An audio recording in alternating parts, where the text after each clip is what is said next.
Hello दोस्तों, welcome back to my channel. मैं हूं दिव्या सिंह और आप सभी के लिए लेके आई हूं बीएड की इम्पोर्टेंट क्वेश्चन सीरीज। दोस्तों, मैंने अपनी लास्ट वीडियो में कॉन्टेम्प्रेरी इंडिया के मोस्ट रिपीटेड टॉप 10 क्वेश्चन के बारे में डिस्कशन किया है और आपको ये भी बताया था कि केवल 20 ऐसे क्वेश्चन हैं जो एग्ज़ाम में सबसे ज़्यादा पूछे जाते हैं। एक दो क्वेश्चन अगर नहीं आते हैं तो वो भी लॉन्ग क्वेश्चन से ही एलिमिनेट करके लाए जाते हैं। तो लास्ट वीडियो में मैंने 10 क्वेश्चन डिस्कस कर दिए थे। बचे हुए जो 10 क्वेश्चन है ये मेरा पार्ट 2 वीडियो है और इसमें मैं आज डिस्कस करूँगी बचे हुए क्वेश्चंस को। और अगर आपको मेरी वीडियो अच्छी लगती हैं तो मेरी वीडियो को लाइक करें, सब्सक्राइब करें और अपने उन दोस्तों को शेयर करें जो बीएड कोर्स कर रहे हैं या इन फ्यूचर करना चाहते हैं या फिर जो सीटेट देना चाहते हैं, क्योंकि मैं आगे सीटेट की वीडियोज़ भी लेके आऊँगी। चलिए शुरू करती हूँ आज की वीडियोज़। पहला क्वेश्चन है कैरेक्टरिस्टिक्स ऑफ पबजा एंड उपसंपदा संस्कार। पबजा और उपसंपदा संस्कार की विशेषताएं। ये क्वेश्चन मैंने आपको लास्ट वीडियो में बताया था क्योंकि उसमें एक समापवर्तन क्वेश्चन था। उसमें मैंने आपको ये भी बताया था कि आगे चल के एक पबजा क्वेश्चन आने वाला, उपसंपदा आने वाला है, वो भी एग्ज़ाम के लिए बहुत इंपॉर्टेंट। दोस्तों, ये क्वेश्चन इसमें कैरेक्टरिस्टिक्स पूछा है, कभी कभी शॉर्ट नोट्स पूछ लेता है।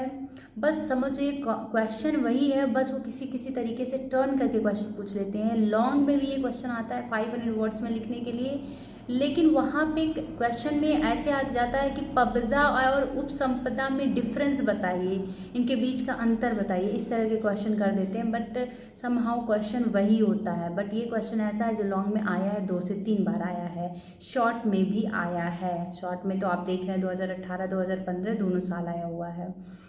नेक्स्ट क्वेश्चन है educational importance of charter act of 1813।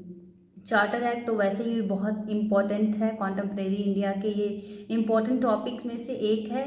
और ये क्वेश्चन आपका शॉर्ट में आया है 2016 2015, लगातार 2 साल आया है और आगे आ भी सकता है। ये ऐसा क्वेश्चन है जो शॉर्ट में भी आया एज वेल एज लॉन्ग में भी ये क्वेश्चन बहुत बार आया है। मैं आपको बताऊंगी आगे, इसके बाद की मेरी videos long answers, long question के बेस्ड होगी। नेक्स्ट क्वेश्चन है एडम्स रिपोर्ट। आपने देखा ये एडम्स रिपोर्ट भी one of the important topic of contemporary India है और ये 2015 2012 2 साल आया हुआ है। ये लॉन्ग क्वेश्चन में सबसे ज़्यादा पूछा जाता है, शॉर्ट में भी पूछा जाता है लेकिन लॉन्ग में सबसे ज़्यादा पूछा जाता है। शॉर्ट में तो 2 ही बार आया है, लॉन्ग में बहुत बार आया है। आगे मैं इसके बारे में आपको बताऊंगी। नेक्स्ट क्वेश्चन है रूरल यूनिवर्सिटी, ग्रामीण विश्वविद्यालय। ये तो 2014 में ही आया है लेकिन लॉन्ग में भी ये 2 बार आ चुका है, 2 या 3 बार आ चुका है। यूनिवर्सिटी टू यूनिवर्सिटी ये डिफ़र कर सकता है, लेकिन अभी मैं गोरखपुर यूनिवर्सिटी की बात करूँ तो अभी तो ये शॉर्ट में 2014 में ही आया हुआ था, लेकिन लॉन्ग में भी मैं जब लॉन्ग का डिस्कशन करूँगी तो आपको बताऊँगी कि लॉन्ग में किस किस ईयर आया है, लेकिन ये है बहुत इम्पॉर्टेंट। नेक्स्ट है नालंदा यूनिवर्सिटी, नालंदा विश्वविद्यालय। ये आया 2014 में है और लॉन्ग में अभी तक तो मैंने नहीं देखा है, फिर मैं देखती हूँ फिर बताऊंगी आपको। वैसे ये शॉर्ट में सबसे ज़्यादा पूछे जाने वाला क्वेश्चन है ये भी। नेक्स्ट क्वेश्चन है इक्वलाइजेशन ऑफ एजुकेशनल अपॉर्चुनिटीज़, शैक्षिक अवसरों की समानता। ये 2014 में आया है, ये इंपॉर्टेंट क्वेश्चन है, ये आपको लॉन्ग में भी देखने को मिलेगा। ये क्वेश्चन जो है ये आपने देखा भी होगा, ये पढ़ा भी होगा। मैं इसको क्वेश्चन जब पढ़ाऊंगी, यूनिट पढ़ाऊंगी आपको, उसमें डिस्कस करूंगी। ये इंपॉर्टेंट क्वेश्चन है, ये सबसे ज़्यादा पूछा जाता है। ये ऐसा क्वेश्चन है मैंने देखा है लॉन्ग में भी पूछा जाता है और जो इसके दूसरे भी सब्जेक्ट्स हैं और सब्जेक्ट्स उसमें भी ये थोड़ा टर्न करके क्वेश्चन पूछा जाता है। जब ये क्वेश्चन आएगा एग्जाम में, मतलब आगे आएगा, तो मैं पेपर्स में आपको इसके बारे में डिस्कशन करूँगी। नेक्स्ट क्वेश्चन है कॉन्सेप्ट ऑफ वर्क एक्सपीरियंस, कार्यानुभव का संप्रत्यय। 2013 में तो आया है शॉर्ट में ही तो, लेकिन ये लॉन्ग में जो 500 क्वेश्चन या 1000 वर्ड्स में लिखने वाले आते हैं उसमें सबसे ज़्यादा पूछा जाता है। ये क्वेश्चन 5 से 6 बार मैंने देखा है लॉन्ग में आया हुआ है, लेकिन वहाँ पर आपको आएगा कि कुछ इनके बारे में पॉइंट आउट करिए, कुछ इंपॉर्टेंस लिखिए, लेकिन वहाँ पे एक नहीं आएगा, वर्क एक्सपीरियंस आ जाता है, 3 लैंग्वेज फॉर्मूला आ जाएगा, टीचर्स एजुकेशन 2-3 पार्ट्स में करके आएगा। लेकिन ये क्वेश्चन बहुत बार आया हुआ है एग्जाम में। जैसे मैंने आपको भी बताया है इक्वलाइजेशन ऑफ एजुकेशनल अपॉर्चुनिटी, जो ये क्वेश्चन है शैक्षिक अवसरों की समानता, ये भी लॉन्ग में आया हुआ है, लेकिन उसमें सेक्शन कर दिया, उसमें 1 2 3 क ख ग करके 3 ऑप्शंस दे दिए हैं।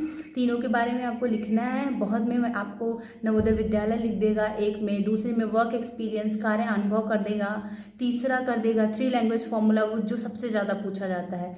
इस तरह से करके ये क्वेश्चन आता है। शॉर्ट में तो आपने देखा 2013 में ही आया वर्क एक्सपीरियंस, लेकिन लॉन्ग में बहुत बार आया है, 5 से 6 बार आया है। मैं इसके बाद की जब वीडियो आपको डिस्कस करूंगी लॉन्ग क्वेश्चंस के, तो उसमें आपको बताऊंगी कितनी बार आया हुआ ये क्वेश्चन। बहुत ही ज़्यादा इंपॉर्टेंट है। जैसे 3 लैंग्वेज फॉर्मूला इम्पॉर्टेंट है, इसी तरीके से वर्क एक्सपीरियंस भी बहुत इंपॉर्टेंट है। नेक्स्ट क्वेश्चन आता है एडवांटेज ऑफ मॉनिटोरियल सिस्टम। ये क्वेश्चन आपने पढ़ा भी होगा। कक्षा नायकीय पद्धति के लाभ। कक्षा न्यायिकीय ये वैदिक एजुकेशन के टाइम में जो मॉनिटर बनाए जाते हैं उनके बारे में है। 2013 में यहाँ आया हुआ है ये क्वेश्चन। वैसे तो लॉन्ग में नहीं आएगा, लेकिन जब वैदिक के कैरेक्टरिस्टिक्स पूछेगा, वैदिक एजुकेशन के कैरेक्टरिस्टिक्स में आपको ये चीज़ें लिखनी पड़ेगी उसमें, अगर, क्योंकि ये one of the important point है वैदिक एजुकेशन का, ये अलग से इसलिए पूछा जाता है। इसको जब आप मेंशन करोगे अपने लॉन्ग आंसर में तो आपके मार्क्स बहुत अच्छे इंप्रूव करेंगे, अच्छे आएंगे, क्योंकि टीचर्स यही सारे पॉइंट्स कहीं ना कहीं आंसर्स में सर्च करता रहता है। नेक्स्ट क्वेश्चन है डिफ्रेंशिएट मकतब एंड मदरसा। मकतब और मदरसा में अंतर 2012 में आया है, लेकिन ये क्वेश्चन बहुत इंपॉर्टेंट है। ये लॉन्ग में भी आएगा। जब आपको लॉन्ग में डिफ्रेंशिएट करने के लिए आएगा तो आपको 8 से 10 पॉइंट लिखने रहेंगे डिफ्रेंशिएट करके। और ये क्वेश्चन मुस्लिम एजुकेशन में भी आता है। जब मुस्लिम एजुकेशन की कैरेक्टरिस्टिक्स या उसके बारे में, एलिमेंट्री एजुकेशन, प्राइमरी एजुकेशन के बारे में आप जब डिटेल्स में लिखेंगे तो उसमें मकतब और मदरसा के बारे में आपको लिखना रहेगा। तो आप ये कह सकते हैं ये जो क्वेश्चन है ये short as well as long में भी आता है। लॉन्ग में डायरेक्टली ना पूछ करके लॉन्ग में आएगा, 500 में आएगा। डिफ्रेंशिएट आता है, 1-2 बार आया हुआ है, लेकिन जो 1000 वर्ड्स वाले हैं उसमें मुस्लिम एजुकेशन आएगा, उसी में ही आपको ये क्वेश्चन उसी के अंदर इंसर्ट रहेगा, उसी के अंदर आपको मेंशन करना रहेगा। नेक्स्ट क्वेश्चन आता है problem of wastage and stagnations in elementary education. प्रारंभिक शिक्षा में अपव्यय एवं अवरोध की समस्या। ये 2012 में आया है, लेकिन ये इम्पॉर्टेंट क्वेश्चन है, बहुत ही ज़्यादा इम्पॉर्टेंट है। ये एक ऐसा क्वेश्चन है जो जिससे रिलेटेड सेम क्वेश्चन तो नहीं कहूँगी, जो 4th पेपर में भी आया हुआ है, एजुकेशनल एडमिनिस्ट्रेशन में ही भी ये आया हुआ है। और 1-2 जगह मैंने देखा है इसको। मैं जब यूनिट पढ़ाऊंगी या जब उन क्वेश्चंस को डिस्कस करूंगी तो आपको एक बार ये चीज़ मेंशन करूंगी। ये क्वेश्चन बहुत इंपॉर्टेंट है। ये लॉन्ग में भी आया है, ये लॉन्ग में आया है, 500 वर्ड्स में मेंशन करने के लिए आया है, 500 वर्ड्स में लिखने के लिए आया है। ये क्वेश्चन बहुत इंपॉर्टेंट है। ये डिबेटिक टाइप के क्वेश्चंस आते हैं कि इनके बारे में आप लिखो, उसमें ये सबसे ज़्यादा आता है। और ये कहीं न कहीं से अभी प्रेजेंट जो एरा है, जो मॉडर्न एरा चल रहा है, उससे रिलेटेड क्वेश्चन है और कहीं न कहीं बहुत ज़्यादा इंपॉर्टेंट है हमारे एग्जाम्स के लिए। तो दोस्तों ये रहे हमारे 10 क्वेश्चन और आज हमारे शॉर्ट क्वेश्चंस ख़त्म होते हैं। कल इसके बाद वाली मेरी जो वीडियो आएगी वो लॉन्ग क्वेश्चन जो कॉन्टेम्प्रेरी इंडिया में पूछे जाते हैं 1000 वर्ड्स वाले, उसकी शुरुआत करूँगी मैं। कल से वो मेरा वीडियो शुरू होगा। शॉर्ट जितने क्वेश्चन बताए हैं आप इसको अच्छे से तैयार कर डालो, अच्छे से पढ़ डालो। इसके बाद से मैं तो आपको करवाऊंगी तैयार, अपने जब यूनिट तैयार करवाऊंगी तो उसमें तो लॉन्ग करवाऊंगी, तो वैसे ही आपके शॉर्ट भी तैयार हो जाएंगी। येट एग्ज़ाम्स तो अब नज़दीक हैं, तो आप वैसे भी प्रिपेयर्ड हो गए ही अपने एग्ज़ाम्स के लिए। लोगों के अंदर वैसे भी एक गलतफहमी आ ही गई है कि एग्ज़ाम नहीं होगा, लेकिन जब तक न्यूज़पेपर में कहीं भी वैलिड तरीके से आ ना जाए कि बीएड के एग्ज़ाम्स नहीं होंगे, तब तक आप बिलीव न करिए, अपनी पढ़ाई करते रहिए। चलिए मिलते हैं नेक्स्ट वीडियो में। Thank you for watching. Thank you.